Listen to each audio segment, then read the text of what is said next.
मागच्या व्हिडिओमध्ये आपण पाहिलेलं होतं की होपनो प्रेयरचा उपयोग आपण आरोग्यासंबंधी म्हणजे कुणी जर आजारी असेल तर त्या संबंधी आपण कसा करू शकतो.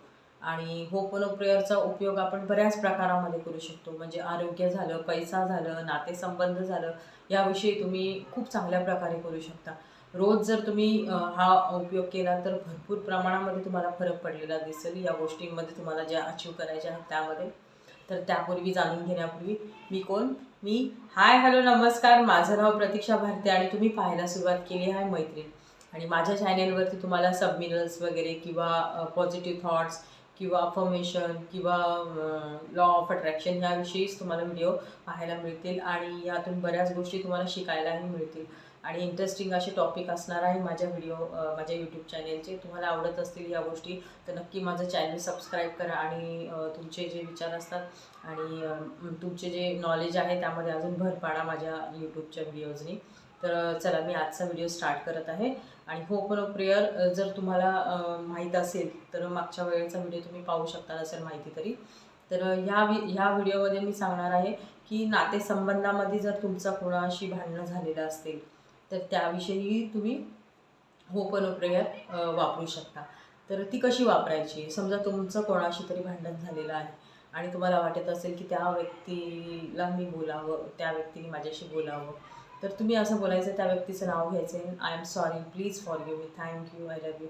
म्हणजे त्या व्यक्तीला व्हिज्युलाइज करायचं किंवा नाव घ्यायचं आहे आणि तुम्ही ही प्रेयर बोलत जायचं.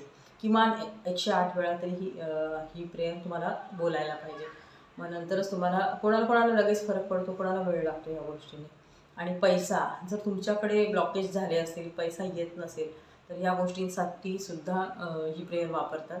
तर ती कशी वापरायची? तुम्हाला ₹10, ₹20 कोणतंही नोट घ्यायची किंवा नाणं घ्यायचं आहे समोर आणि पैशाला समोर धरून बोलायचं की I am sorry, please forgive me, thank you, I love you.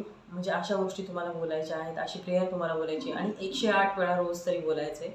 किमान दिवसातून 24 तासामधून एका दिवसातून तुम्हाला निदान ही प्रेयर एकदा तरी 108 वेळा तरी बोलायचं. भरपूर म्हणजे तुम्हाला बघा खूप फरक पडतो या गोष्टींनी. खूप शांत वाटतं, खूप छान वाटतं, रिलॅक्स होतं मन एकदम. आणि मी पण अशीच करते रोज सकाळी. माझं अनुलोम विलोम प्राणायाम करत असतानाच मी 108 वेळा हे बोलत राहते. म्हणजे माझ्या दोन्ही गोष्टी पण होतात. तुम्ही तसंही करू शकता.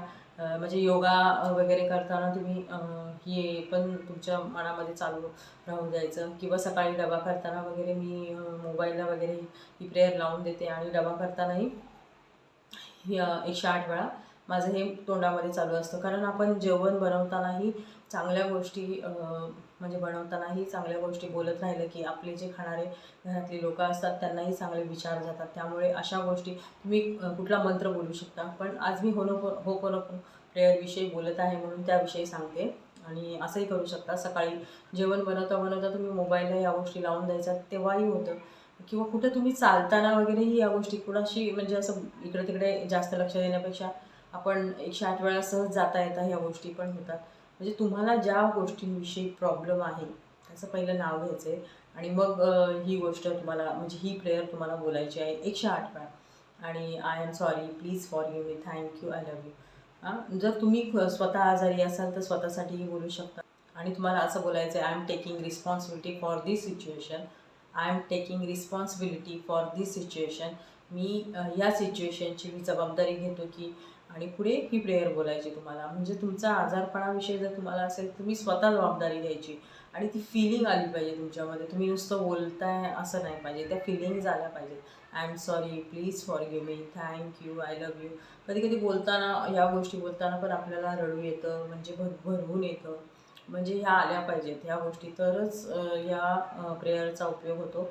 आणि तुम्ही पाहू शकता याची जादू. कारण याचे असे भरपूर जणांचे उदाहरणं आहेत. ह्याच्यामध्ये खूप फरक पडला आहे. ज्यांनी कुणी आजारपणामध्ये असू द्या, कुणी पैशाविषयी असू द्या किंवा कुणी नातेसंबंधाविषयी असो, या प्रेयरचा ज्यांनी बऱ्याच जणांनी उपयोग करून घेतलेला आहे आणि त्यांना भरपूर म्हणजे बऱ्याच प्रमाणामध्ये फरक पडलेला आहे.